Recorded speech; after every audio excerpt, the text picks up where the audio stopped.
ନମସ୍କାର। ଆଜି ଗୁରୁବାର ଜାନୁଆରୀ 29 ତାରିଖର ଶୁଣିବା ରାଶିଫଳ। ମେଷ, ଆପଣଙ୍କ ସହ ସବୁ ସମୟରେ ମିଶୁଥିବା ବନ୍ଧୁମାନେ ମୁହଁ ସାମ୍ନାରେ ମିଠା କଥା କହି ପଛରେ ଓଲଟା କଥା କହି ବୁଲିବେ। କର୍ମାରମ୍ଭ ସକାଶେ ବିଜାତୀୟ ବନ୍ଧୁଙ୍କ ସହାୟତାରେ ଅର୍ଥ ପାଇବେ। କର୍ମକ୍ଷେତ୍ରରେ ଅକୁହା କଥାକୁ ସହକର୍ମୀଙ୍କ ଆଗରେ ବଖାଣି ବସି ସମସ୍ୟାକୁ ନିୟନ୍ତ୍ରଣ କରିବେ। ପରିଜନଙ୍କ ସହିତ ନୂଆ ସ୍ଥାନକୁ ବୁଲିଯାଇ ପାରନ୍ତି। ବୃଷ, ନୂତନ କର୍ମାରମ୍ଭ ପରିପ୍ରେକ୍ଷୀରେ ବନ୍ଧୁ ଓ ପଡ଼ୋଶୀଙ୍କ ସହଯୋଗରୁ ବିଶେଷ ଖୁସି ହେବେ।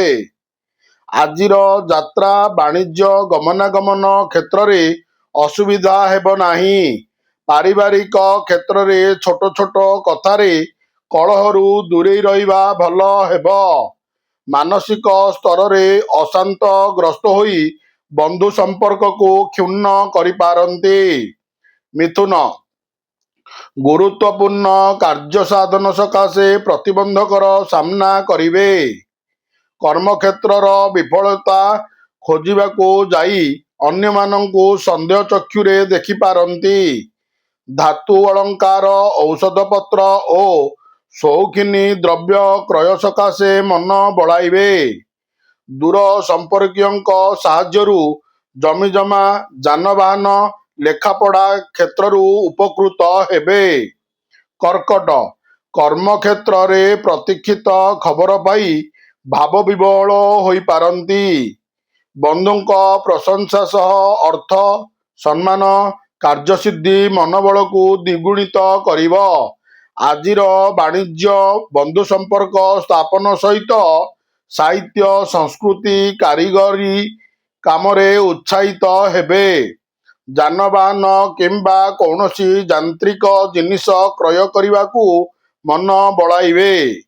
ସିଂହ, ପରିବାରର ସହମତି ଅଭାବରୁ ଟଣାଓଟରା ଭିତରେ ପ୍ରତ୍ୟେକ କାମ ସମ୍ପନ୍ନ କରିବେ।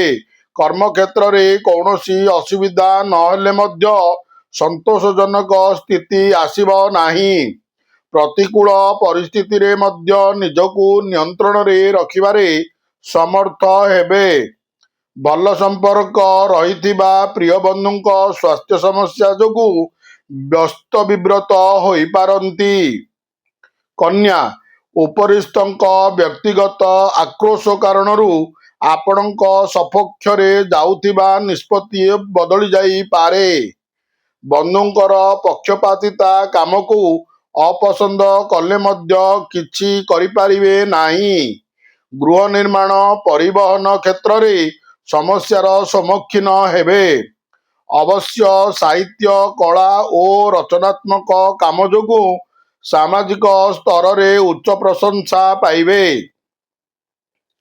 ତୁଳା, କର୍ମଜଞ୍ଜାଳ ବୃଦ୍ଧିରୁ ଆଜି ଘରର ଗୁରୁତ୍ୱପୂର୍ଣ୍ଣ ଆବଶ୍ୟକତାକୁ ଭୁଲି ଯାଇ ପାରନ୍ତି। ସ୍ୱାସ୍ଥ୍ୟ ଅପରିବର୍ତ୍ତିତ ରହିବା, କିନ୍ତୁ ଭୁଲ ବୁଝାମଣାରୁ ପାରିବାରିକ ଶାନ୍ତି ବ୍ୟାହତ ହୋଇପାରେ।